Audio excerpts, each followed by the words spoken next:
Good morning. Today we're going to talk about something a little bit more practical and useful. We're going to talk about how people actually use electromagnetic induction.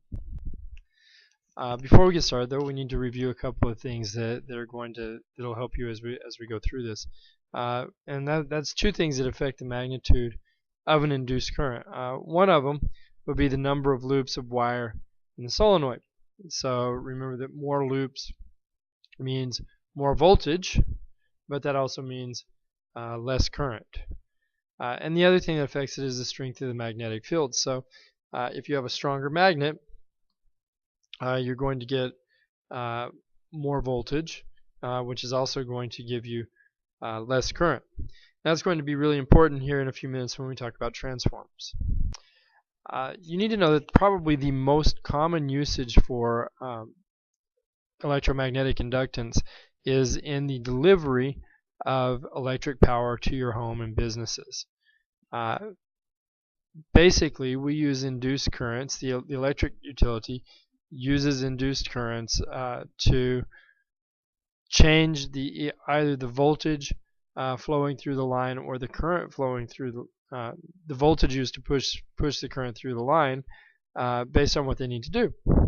If they need to transport energy a long distance like they would in a large high voltage line, they step the voltage up and reduce the current so that it's easier to transport. But before it comes into your house, you need more current in your house, and obviously houses run on much lower voltage at 120 volts. So we have to move the current up and bring the voltage down for use by your household appliances and the things that are in your house. Now your electric utility uses a device called a transformer to do this, and transformers actually come in two types. The first type is what we call a step-up transformer, and that's the really large transformers that you see along those high voltage delivery lines and near power plants. And basically what step-up transformers do is they increase the voltage and they reduce the current so that the electric power can be transported much easier. The reason for this is because we need a bigger push in the line. So that would mean we would need more electromotive force or more voltage. And if we do that, that's also going to reduce the current, and with a smaller current running through a larger line, usually these are very large lines, there's very little resistance to getting it to your house. Now, once we do get it to your house, though, or once it gets to your city, it has to be the voltage has to be brought down. Basically, from those high voltage lines, they step it down once when it comes into an area for the local transmission lines, and then they step it down again, as in the picture of the telephone pole of the pole, where you can see that they also step it down again before it comes into your house. And basically these are called step-down transformers, and what they do is that they reduce the voltage, but as they reduce the voltage at that power, it increases the current. And so there's a larger current that's coming into your home, but at a much smaller voltage. So how does this work? Well, really it's very similar to Faraday's ring apparatus. Basically you have some type of ferrite or magnetite core, and some type of iron core, basically in a ring, and it's got a primary coil where the electricity, where the charge comes in, and we have it wrapped around there. They use that to induce a current in another coil on the other side of the ring, and depending on how many loops there are in the solenoid in that secondary coil, it will either increase or reduce the amount of voltage or current. Now, the big difference here between Faraday's ring apparatus is, if you notice, there's an imbalance between the number of loops. In this model of a step-down transformer to the right, you will notice that in the primary coil there are a lot of loops. Okay, and remember that an increased number of loops means means that we're going to have a higher voltage and a lower current.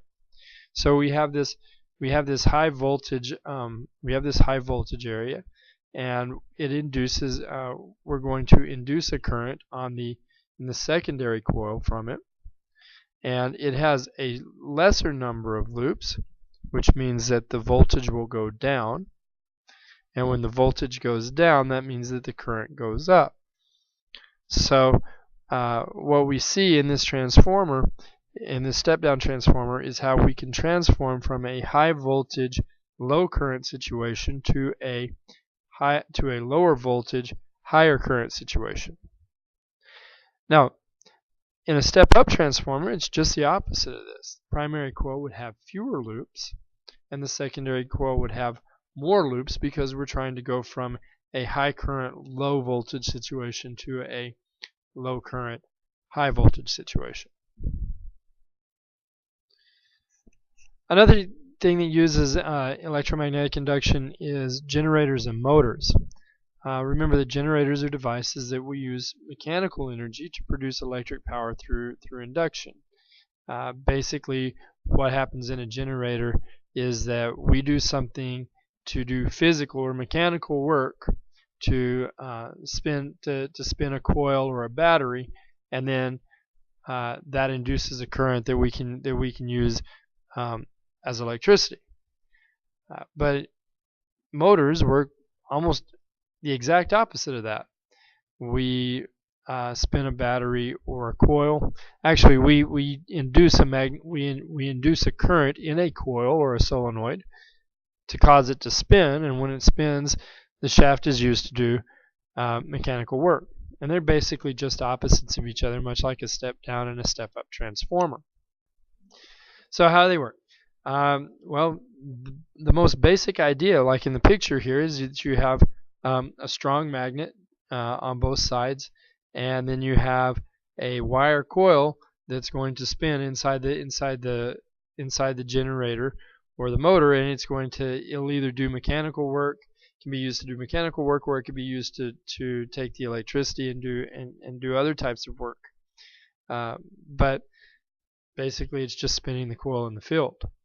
Now, what you need to know about generators is that the voltage that it produces, there's a couple of different things that can happen. One thing that you can do is you can increase it in several different ways. The first way to increase it is just to increase the number of loops in the solenoid. More loops, more voltage. But again, remember the relationship there. More voltage means less current.